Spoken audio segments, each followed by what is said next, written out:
Ad Astra. Thank you for completing.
All things come to an end, even time itself.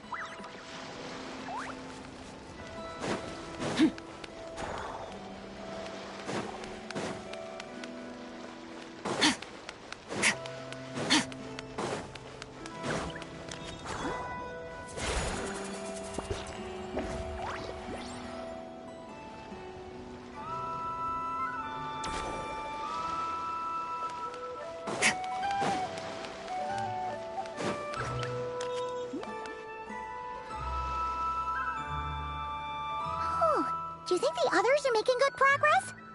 Hope it's all going smoothly.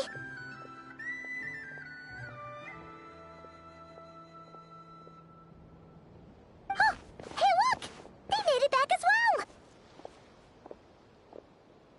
Prince! Lama! How did it all go? All is well, thank you.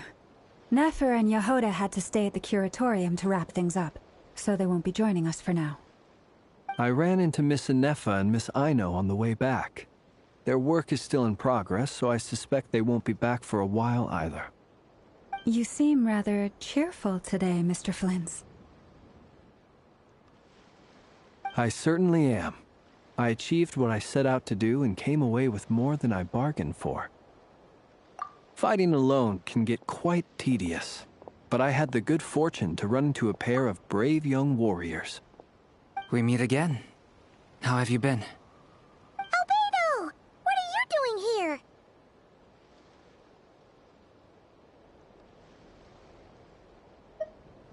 That would be a natural assumption to make. It's also the correct one. These two courageously lent me a hand while I was fighting the Wild Hunt. When they told me they were Servarka's colleagues, it all made sense. And given how people of outstanding talent tend to cross paths, it's no wonder you're already acquainted. So, who's your travel buddy, Albedo? Why don't you come and introduce yourself?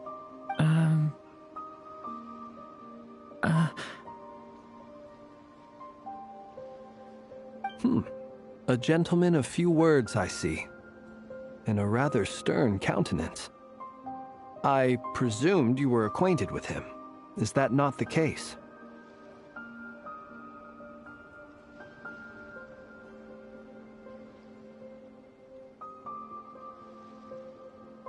It's nice to meet you.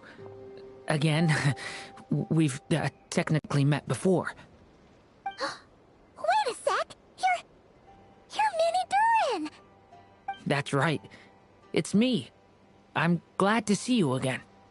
By the way, he says it's okay if you drop the mini. Yeah, I'm not as mini as I used to be. Interesting, isn't it?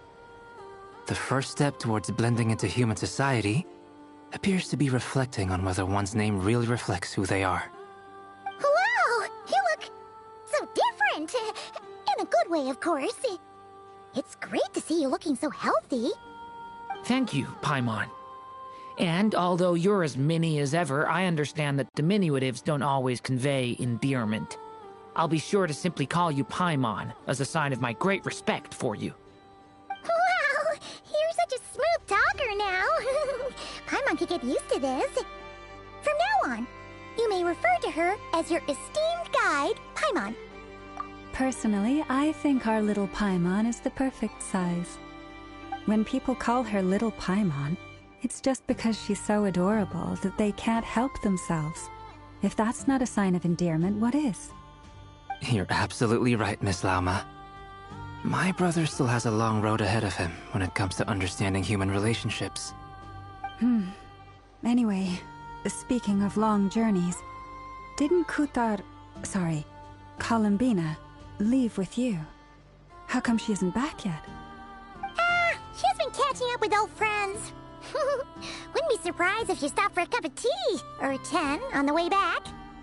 Uh-oh. People are talking about me. Hope it's nothing negative.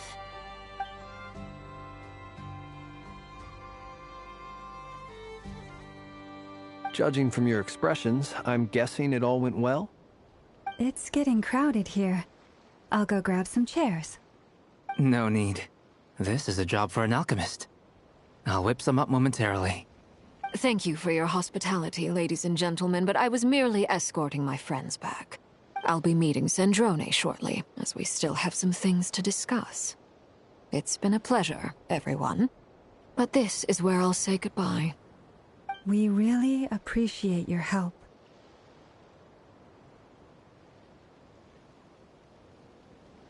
Oh, come on. Spare the formalities. I'm just glad I could help out some true friends. I understand. Well, bye for now, Harlequino.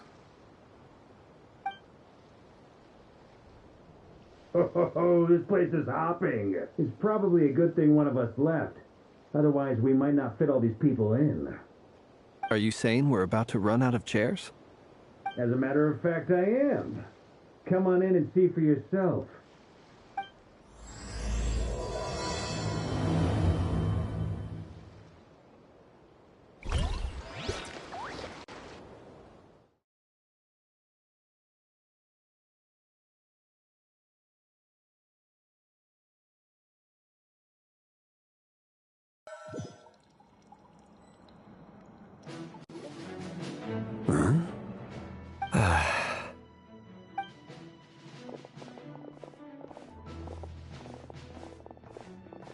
I overheard your little chit-chat outside, by the way. With Miss Columbina's colleague gone, we should be back to the original crew plus the other colleagues I brought in. Though, it looks like we have another new face. Someone else managed to rope in a colleague, too? Frankly, you and Paimon are the only people I know here. This here is Dainsliff, colleague of Tibet's greatest guide, Paimon, and greatest adventurer, the Traveler. Well, not exactly colleagues, more sort of friends. When someone else jumps in to do the announcing, you know you're speaking to someone important. Let's hear what he has to say. Note to self. Once Paimon knows your name, the rest of the world will soon follow. When he comes looking for us, it's usually something important. Paimon's guessing you've heard about the Wild Hunt, then. From the looks of it, you're about to hold a meeting. If I were to say that the Wild Hunt is our mutual enemy, would that earn me a seat at the table? As the saying goes, the enemy of my enemy is my friend. Mr. Dainsliff, there's a seat with your name on it. Though, I can't promise the same for everyone else. Hey, Albedo, think you can rustle up a couple more chairs? After all this time apart, Grandmaster Varka's first order is to rustle up a couple more chairs. I've missed this. Is he being sarcastic? Hey, he's your brother. Why are you asking us? I've still got a lot to learn about the nuances of human conversation. Trying to decipher Albedo's way of speaking has been like jumping in at the deep end. Oh, good point. Paimon gets you now. Don't sweat it. There are people who go their whole lives without getting the hang of it. You're ahead of the game already.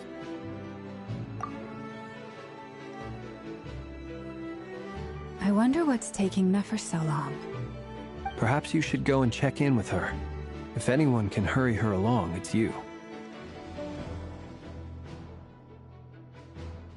I just got back from the curatorium. Besides, aren't you curious to see what's taking her so long? Miss Nefer doesn't strike me as the type to share secrets. And since gathering intel is her specialty, I'm guessing she'd prefer to keep her methods confidential.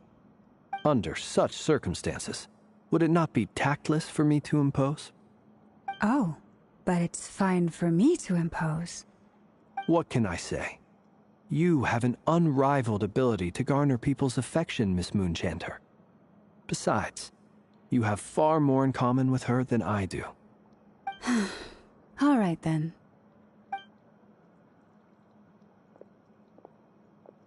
Impressive. She barely fought back at all. I admire your powers of persuasion, my friend. As I'm sure Miss Lauma will realize soon enough, the trick in life is to always pitch in with other people's responsibilities so that you can be selective with your own. Another trick is to simply hide in the background. Spoken like a true sage.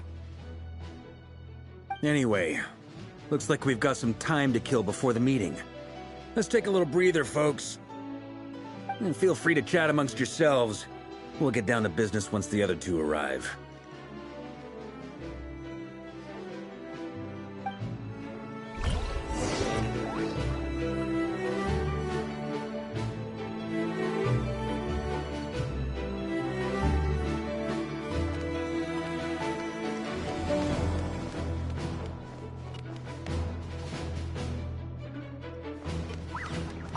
Is there something you'd like to say to me? Yeah! For starters, why'd you just show up here without even giving us a heads up?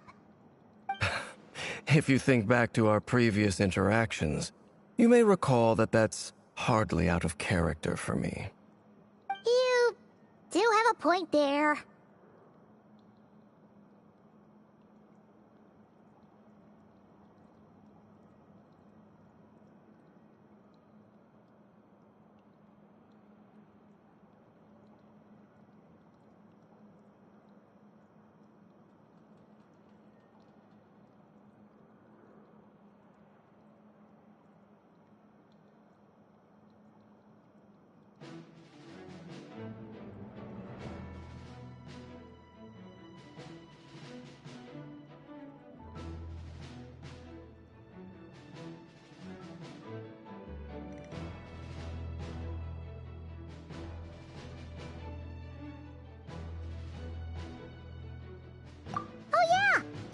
get somewhere to stay the night too, right?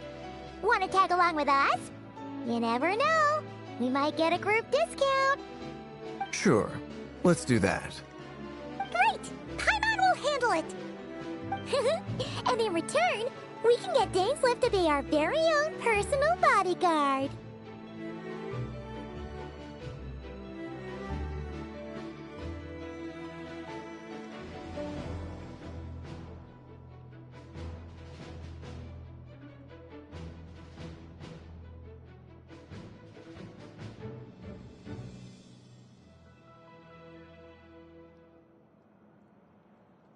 If that's what you had in mind, you should have said so sooner. I'd be happy to help. Oh, okay then. Paimon was only kidding, but good to know. Anyway, since we're all here together, we might as well watch each other's backs.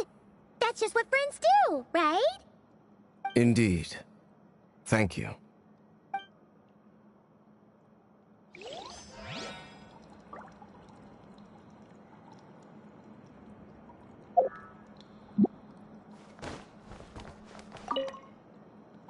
You're both awfully quiet. Why don't I start us off with an icebreaker? Much obliged. Have either of you ever had your portrait painted? If not, I'd be glad to help. That sounds like a lovely idea. You know how to paint, then? I dabble occasionally. He's an excellent painter. Tables, chairs, people, dragons, you name it. He'll paint it for you. I'm flattered. If I ever get the chance, I'd like to give it a try myself. I'll bear that in mind. Anyway, how about you, Durin? What sort of portrait would you prefer? Oh, I'd be fine with anything. Whatever style feels best to you. Very well. Then I'll play it by ear. You can replicate any style I want? I can try. If you show me a sample, I'll do my best to match it. Thank you. In that case, I'll dig up some reference material for you.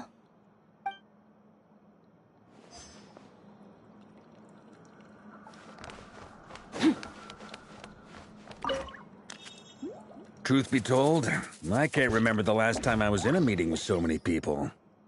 You're not alone there, my friend. The Lightkeepers also struggle to bring everyone together for a serious discussion. I don't doubt that. I've only ever met two Ratniki, one being you, and the other being that young guy, Itlua. Itlua is a good apple. I'll give him that. He's kind, honest, and regularly delivers supplies to my lighthouse. A true Ratnik to the core. In that sense, he puts me to shame. So you're what? A fake Ratnik? That's what it sounds like you're saying. But I get the feeling that's not quite what you meant. Come on, why the awkward silence? Sorry. I'm not even gonna bother trying to hide it. You've known all along, haven't you, my friend? Now that was an awkward silence. Let's just keep this between ourselves. Probably best if Itlua doesn't know, huh? That goes without saying. Gotta be careful what you share with youngsters, after all. Anyone else in the know? Let me guess. The Traveler and Paimon? It's dangerous being too sharp for one's own good, you know. Then, in the name of the Animo Archon Barbados himself, I swear, your secret's safe with me. When we went for drinks, you said that you and Barbados were practically best buds. In the light of that claim, do you really expect me to take your oath seriously? Of course. Just as long as you don't go spreading around the fact that I'm close with Barbados, all right? Fair enough, then. Nothing like a bit of mutual leverage to seal the bonds of friendship.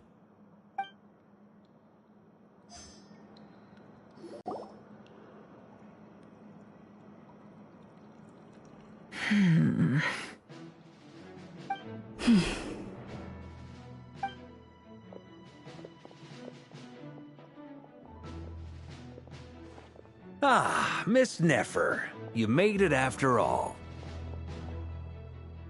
But what about Yehoda? I'm here to give you an update on how things are going on our end. Once this is over, I'll be heading straight back to continue my work. I left Yehoda back at the Curatorium to watch over things while I'm gone. Huh. So much for just this once.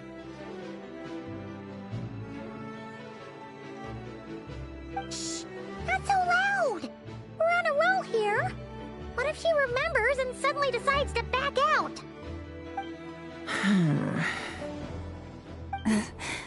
Did you say something, Mr. Varka? Huh? I didn't say anything. Right, Flints? Must have been a frog. They get so noisy around here at nighttime. It's like they're putting on a concert in the background. Anyway, before we begin, there's a few introductions to make.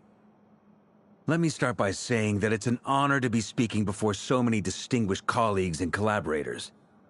First up, we have Miss Lauma. As Moon Chanter, she's the leader of the Frost Moon Scions, a local religious community in Nodcry. Then there's Miss Nefer, boss of the Curatorium of Secrets, an intel gatherer extraordinaire. Nefer is leading the investigation into Rerer's background, assisted by Yehoda and Lauma. From the little I've heard, they're making some great progress. Over here, we have Mr. Flintz, a Ratnik and guardian of the abandoned lighthouse. In our last operation, he courageously distracted the Wild Hunt to buy time for the rest of us. For those of you who've never met, this is Mr. Albedo, a renowned alchemist and captain of the Knights of Favonius investigation team. By his side is a new face for us all, myself included, Mr. Durin, who has come to lend his aid. Next up, we have the Moon Maiden and former Fatui Harbinger, Miss Columbina. Then we have the Traveler, who's earned more titles than I could possibly hope to list out, so I'll spare you the rundown. And Paimon, the ultimate travel companion and quite possibly the best guide in all of Tevat. Whoa! That's a lot of people! Great turnout! Miss Nefer, it looks like you might have another job coming your way, so, congratulations on the booming business, I guess. You think I haven't got enough on my hands as it is? Who's looking for me now? That would be me, Miss Nefer. I have a commission for you. And you are? Who I am doesn't matter right now. What does matter is that I'd like you to gather more intelligence about the Recher of Solnari. Well, it's not as if we never take on anonymous commissions. But in your case, I'll have to decline. I'm gonna take a wild guess and say your job's probably more hassle than it's worth. Something about you seems like bad news. It's my eyes, isn't it? Conrian, I assume. And what's with the mask? Are you trying to hide your identity? In any case, the fact that you're even still alive raises an awful lot of questions for me. My name is Dainsleif. And yes, I am from Conria. As I'm sure you're aware, the Recher of Solnari's real name is Rerir. He was once an acquaintance of mine. Really? Then you must have been quite an influential figure yourself. You flatter me, but none of that matters anymore. My point was simply to clarify why I have asked Miss Nefer to investigate Rerir's background. So you're both from Conria, and it sounds like you used to be friends? What am I missing here? Surely you already know how he became one of the Five Sinners. I'll tell you everything I know. The history of Conria, the names and identities of the Five Sinners. I remember it all like it was yesterday. I have never spoken openly of this before. But the truth was exactly as people say. The Five Sinners were each driven by their own desires, and it was by playing upon these that the Abyss tempted them to their fall, tearing Conria apart in the process. The visionary, Vedafenir, who wished to foretell the future. The wise, Haroptatir, who sought limitless knowledge. Gold, Rheindotter, who desired to create life. the foul Sertologi, who pursued supreme strength. And last, but not least, Raker of Solnari, Rerir, Ravager of the Moon. Of the five, Rerir is the only one who remains a mystery to me. He never harbored grand ambitions, so what changed in the space of a single night? How did he come to fall like the others? In other words, you're saying that his change came as a shock to you, and you have no idea what actually happened? That's right. You mentioned how the Abyss tempted them, which led to their fall. But what did that look like in practice? And what other context can you give me about the events of that time? The more detail you can give me, the better. Strangely, now that it comes to it, I hardly know where to begin. The fateful night took place during the era of the Eclipse Dynasty. One day, my elder brother, the visionary, Vedifenir, was summoned to the palace by the Vinster King, only for the king to gouge out his eyes and cast him into the dungeons. When I came to hear of this, my fury knew no bounds. I gathered together every ally I thought I had, and together, we set a night to storm the palace and free Ved. Centuries on, the memories of that night still haunt me like a never-ending nightmare. We broke through the palace gates, just like we had planned, each striking towards our separate targets. But then, I was betrayed.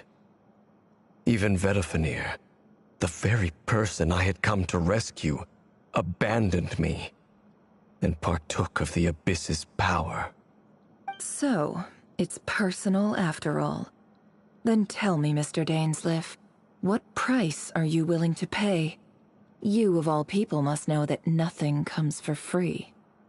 I cannot say what price would be worthy of such a commission. But know this. Rerir was not always a madman. Believe it or not, there was a time when he was just an ordinary man, working for the Conrian Intelligence Service. Uncovering the truth of Rerir's past is the only way to unravel this mystery. But before you decide if you will accept my commission, I will tell you more about him. Enough, I hope, to help you plan your next move. Sounds pretty good to me. Feels like we just flagged down a random passerby, only to discover he's actually a master strategist who has a score to settle with our enemy. Can I borrow your halo? It could be useful in the lighthouse. Hey, enough with the wisecracks! Besides, isn't that lamp of yours bright enough already?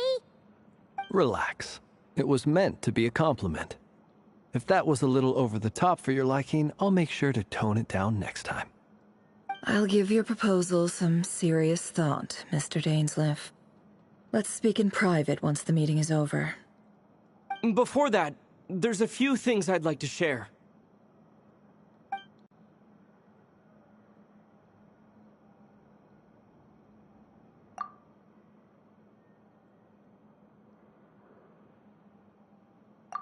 Now that we've united the hearts of the three moons, your power should be greatly enhanced. But it seems like that hasn't happened yet. I believe it will take a little longer. You've done so much for me, so I want to be completely honest with you all. Even though I'm doing a lot better now, the truth is, my recovery will likely be an ongoing process. From the moment I was born, my power has been slowly ebbing away. And that is because Tevat has never accepted me. Even with the moons united as one, it seems my rejection cannot be undone. So far, I have yet to find a solution. It may turn out to be a problem that will plague me until the day I finally leave this place behind. Even so, I will do everything in my power to help you drive out the Raher of Solnari.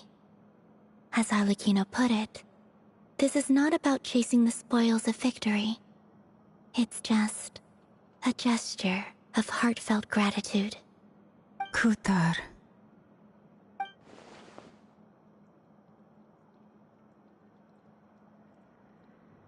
Defeating the Rayhir of Solnari will be no easy task.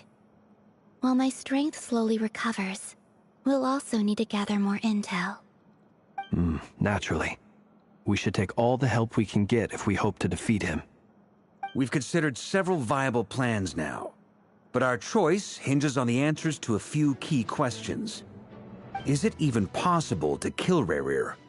What experiences shaped the person or monster he became? And what's he really after? Given Albedo's expertise in alchemy, I think we should leave him to try and answer the first of these questions. Understood. As for the other two, I'm afraid we'll have to count on you again, Miss Nefer. Believe me when I say it's not my wish to burden you. But right now, relying on your skills is our only option. So you're placing all your hopes on me, huh? We can't thank you enough for agreeing to help us. Honestly, I can hardly believe how lucky we are. You sure have a talent for changing your tune, Miss Moonchanter. Timid like Yehoda one moment, then flinches insincere flattery the next.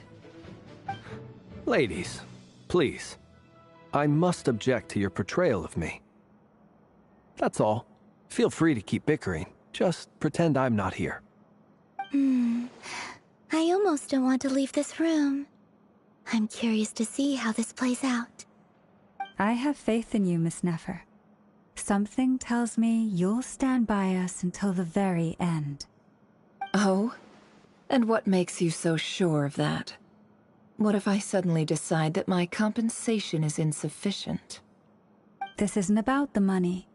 I can sense that you've got a deep-seated distaste for Rayhir. And knowing you, that alone is motive enough. Look at them getting along so well. Like two peas in a pod. And I'm the one they accuse of insincere flattery. There is no justice. Miss Lauma, you have to understand something. Unlike you, I don't actually enjoy having everyone's hopes on my shoulders. Is that right? Well, maybe the fact that I'm willing to put my hopes in other people says more about me than you. But the fact is, I also trust you. And that's because I know that you're someone we can count on. Anyway, we've got our plan, so let's get moving. Mr. Dainsleif, let's talk. And Traveler, once we're finished, if you've nothing else planned, I'd like you to come with me. This whole experience is teaching me a lot. For instance, I now know that when other issues come up in the future, I'll have far more luck getting Lauma to convince Miss Nefer than trying to do it myself. Hate to say it, friend, but that's one of the funniest things I've heard in a while. Why? You think I've got it wrong? Quite the opposite. But what makes it so hilarious is how long it's taken you to realize.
Thank you for waiting. It's okay. We actually used the time to help Dainsleif get a room at the hotel. That's very considerate of you.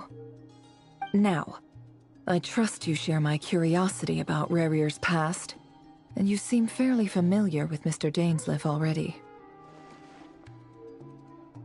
We spoke at some length after the meeting. He was the one who suggested I should invite you to join this operation. He feels confident that these secrets will be safe with you. Dane has a lot of faith in us, that's for sure. Likewise. I appreciate that you got right on board without interrogating me about why I invited you. It shows that you trust me to explain everything in due course. That's because we know what you're capable of. We appreciate you too, Nefer. You might have been forced to help in the beginning, but this time, it was your choice. That's one way to put it. Another is this, that once a decision's been made, it's set in stone. After that, my only goal is to see it through. Alright, so here's how it is. I'm going to access Rarier's thoughts again using my confidential method. Now, I'm sure you've seen things like this before on your travels, so you're surely well aware of how dangerous it can be. The reason I've gathered you all here is to ensure my safety during the proceedings. I plan for us to enter the fragment of his consciousness together, and once inside, I will focus on searching for information. Think of this as a diving expedition into someone's brain. If I'm the diver, you are my safety equipment, tasked with keeping me alive while I'm under the surface. Once the ceremony begins, we will all be spying on privileged information. But in the interests of safety, you must remain absolutely silent at all times. We will discuss our observations after the ceremony has concluded. Lastly, any individuals of a weaker constitution are advised not to partake in the ceremony. In any case, Paimon has her own job to do, which requires staying in the room but not joining the ceremony.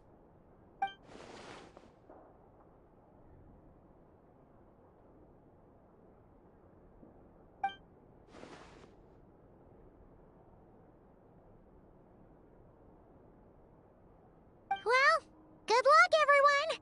Sounds like all Paimon can do is cross her fingers and root for you guys. There's a little more to it than that. I was being serious when I said you have a job to do. While the rest of us are inside Rarier's mind, it's imperative that we have a team member on the outside. In the event that something goes wrong, you will be our first responder. I don't anticipate any issues, but the extra level of safety will be greatly appreciated. I second that. This is a dangerous operation here, and you're our whole rescue team. That's pretty much the most important job in the crew. So, Paimon's like the lifeguard? Yeah, that makes sense. Alright, got it. Good. Please, take a seat. We'll get started momentarily.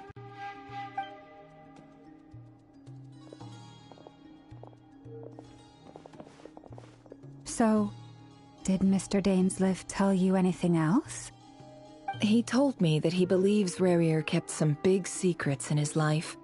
He's not sure that they were the cause of his eventual downfall, but he's asked me to uncover what those secrets were all the same. But surely you're not planning to go through with this, no matter the cost. If you think that, you'd be overestimating me. I'm a businesswoman, not a mercenary. But I do have my own professional reasons for taking this job. You think I'd turn down the opportunity to get a first-hand glimpse into Conrian history? No chance. Well, as long as you don't let morbid curiosity get in the way of safety concerns, we're good. We'll do whatever we can to help you. You're such a killjoy.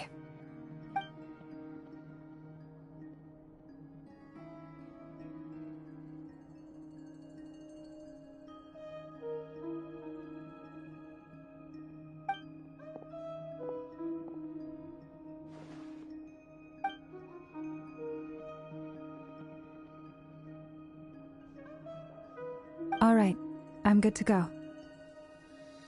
All set over here, too. Promise, Paimon, you'll be extra careful. All right. Let your whole body relax. We're about to begin. Close your eyes.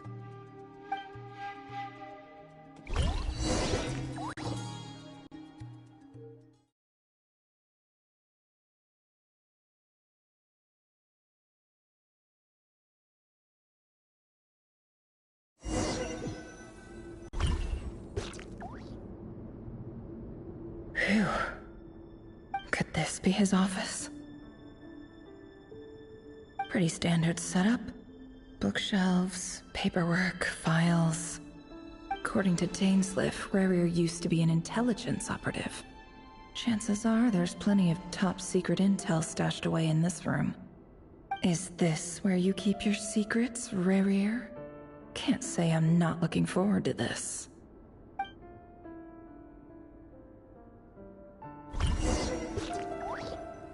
Can't hide the truth. It all adds up. He looks even gloomier than last time. I wonder what's changed.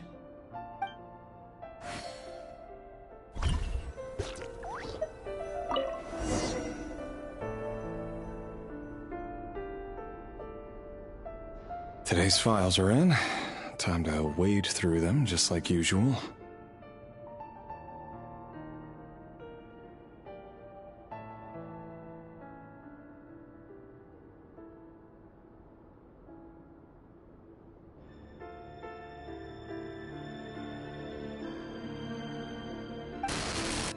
Male, 51. Occupation, cook. Confirmed Crimson Moon descendant. Has maintained frequent contact with other descendants over the past year. Poses a threat to the dynasty. Neutralized.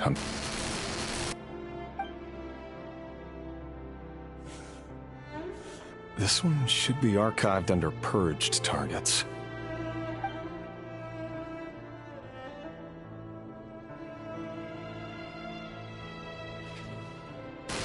Female, 23. Occupation, office clerk. Confirmed Crimson Moon descendant. Has maintained frequent contact with other descendants over the past year. Poses a threat to the dynasty.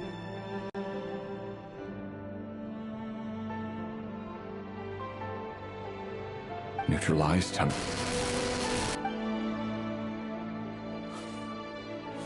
Another one for purged targets.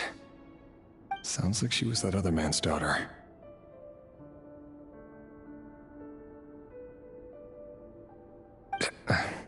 Never mind. What's it got to do with me?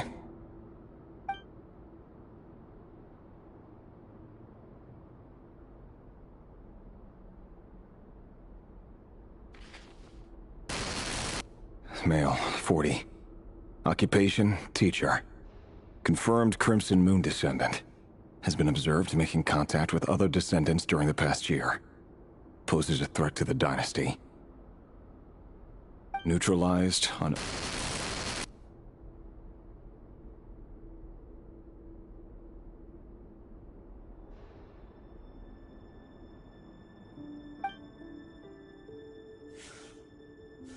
Just another nobody for the archive. Come to think of it, I remember surveilling this man. A case like his never would have been considered a priority in the past. Huh. He barely even interacted with other Crimson Moon descendants.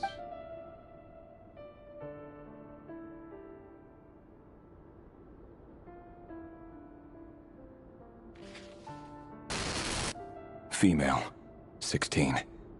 Occupation, none. Orphan and confirmed Crimson Moon descendant. Has been observed making contact with other descendants during the past year. Poses a threat to the dynasty.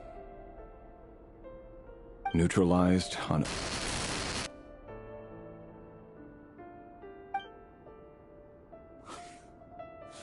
Filed. I have no recollection of this girl. None whatsoever. She doesn't seem to be anyone important, but then again, how many of them really are?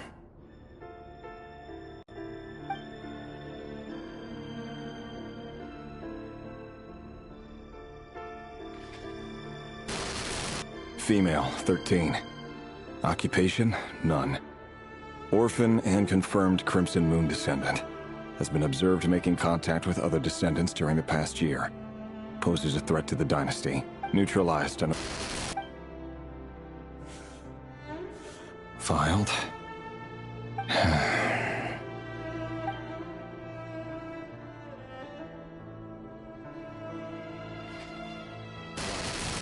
Male, 11. Occupation, none. Orphan and confirmed Crimson Moon descendant. Has not been observed making any contact with other descendants during the past year. Pose neutralized and...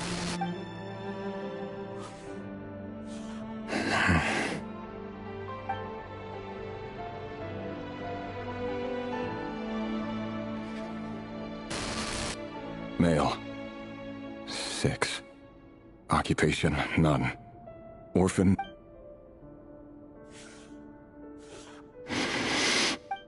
It's funny, isn't it? Your job is becoming both harder and easier at the same time, depending on how you look at it. Sooner or later, the Crimson Moon descendants will be completely wiped out. But as their numbers dwindle, they become harder and harder to track down. That's not how it is. Fortunately, however, most of the able-bodied adults have already been taken care of. The remaining weaklings will be increasingly easy to deal with. No! No. My job is to ensure the survival of the Eclipse Dynasty. And the only way to do that is by eliminating any and all potential threats. It's a perfectly legitimate line of work. Every single one of my colleagues can attest to my fairness. And if my friends were aware of the facts, I know they'd back me up too. Assuming, of course, that they were aware of all the facts.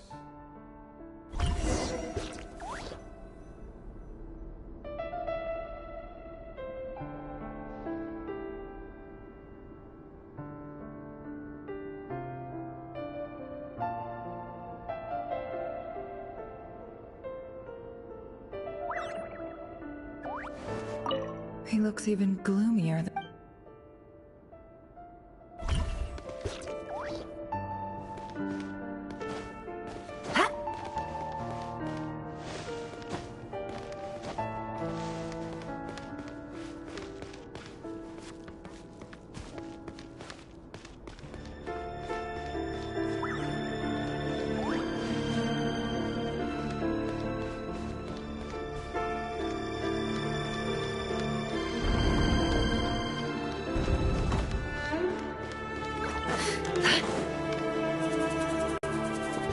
Mr. Vedifalnir?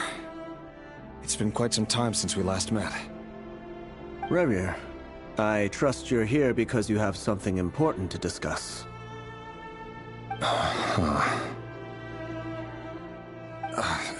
Forgive me.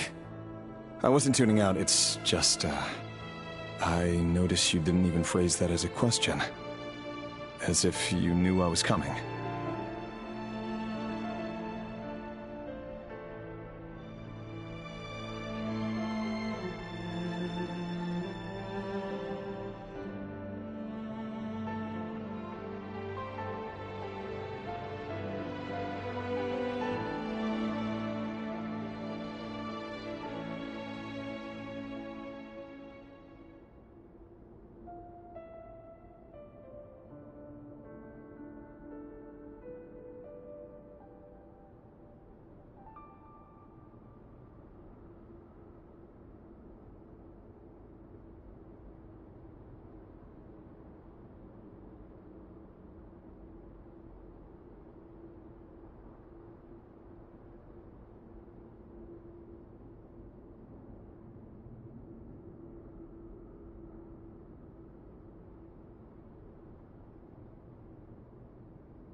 Tell me, does someone in your position ever feel the need to ask questions at all?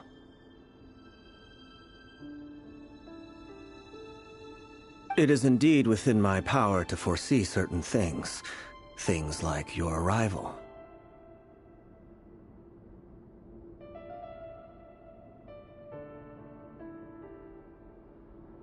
I was just thinking.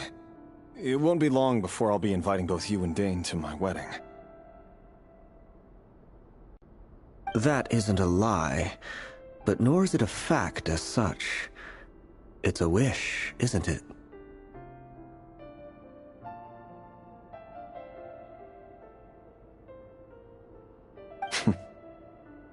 No fooling a prophet, is there?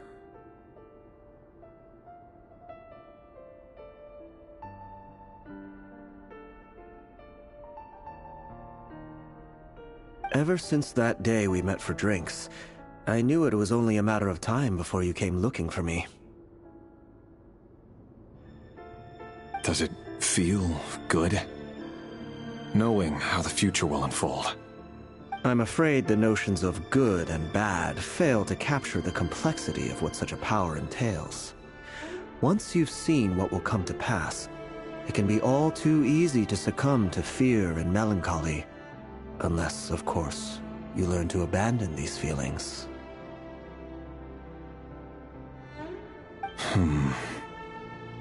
You fear my silence, and long to hear the words I left unspoken that day.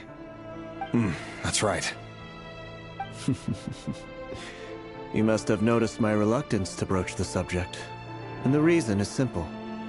Because the truth could never have lived up to your hopes. For both our sakes, such words are better left unsaid. The burden of prophecy was never meant for your shoulders. So who exactly do you deem worthy to hear your prophecies? None but our exalted king? Or rather, our king as he once was. You're closer to his majesty than I am. You must know better than anyone how much he's changed. You say that as though it is to my benefit. Yet precisely because of that, I dare not speak rashly. A king can turn out to be the most virtuous of rulers, or a tyrant more terrible than the most vicious of dragons. You are so wise and far-sighted, yet still you would have me live in fear of the unknown? You make a fair point. Especially given my silence alone was all it took to send you spiraling downwards. Very well then. Let me offer you some advice. And I say this not as a prophet or a visionary, but simply as the brother of your friend. For many reasons, there is very little chance of your marriage ending in happiness. If happiness is what you seek, you should find another fiancé.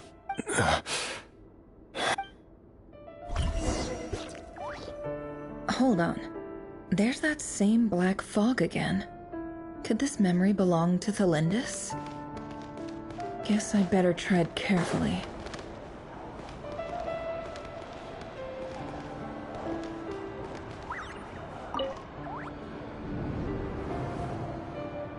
Wait. Hear me out. This time we finally got a clear look at his face and learned his true identity. His name is Rayrir, and he claims to be one of the king's guards. What did you say? A cruel irony, isn't it? The man you're set to marry leads a double life as a brutal executioner. Why are you telling me all of this now? Simple. It's because I want you to kill him. You are the only person he would never suspect. No, absolutely not. I would never dream of doing such a despicable thing. So you'll just stand by and watch him slaughter us to the last? Do not forget that the blood of the Crimson Moon flows in your veins too. The blood of the Crimson Moon? What does that matter now? The dynasty has long been dead and gone. You think that alone is reason enough for me to throw away everything I have? Why wouldn't it be? You too were once a child of the Crimson Moon, just like me. Don't tell me you've never felt so much as a flicker of fury for the way we were trampled into the dust. as long as you promise to abandon this pipe dream of restoring your dynasty. I can try to persuade him. Or have him persuade the Vinster King. Persuade the Vinster King? Do you even know why he's so obsessed with hunting us down? Why he keeps trying to force us to hand over our secrets? Over and over again? Or why we refuse to give up on restoring the dynasty? The Vinster King. A blind fool. His eyes clouded by powers from beyond this world. A petty little man with a miser's heart. And he dares to sit upon the throne? Mark my words. Sooner or later, Conria will fall. And it will be his doing. If you can't bring yourself to do it, so be it. Just you watch. It won't be long before calamity descends upon us all. The Rehir of Solnari. That really is quite a secret you've been keeping from me, Rarir. But who am I to talk? Am I really any better? I've kept my own past a secret this whole time, too. Love should be built on honesty. But ours was born from lies. And yet... is it really so wrong to hide things that would only make life harder? If we don't cover up the parts that no one else should see, how can we go on pretending to be normal? Vedifulnir must have known all this. And that's why he made his prophecy. In the end, nothing stays hidden forever.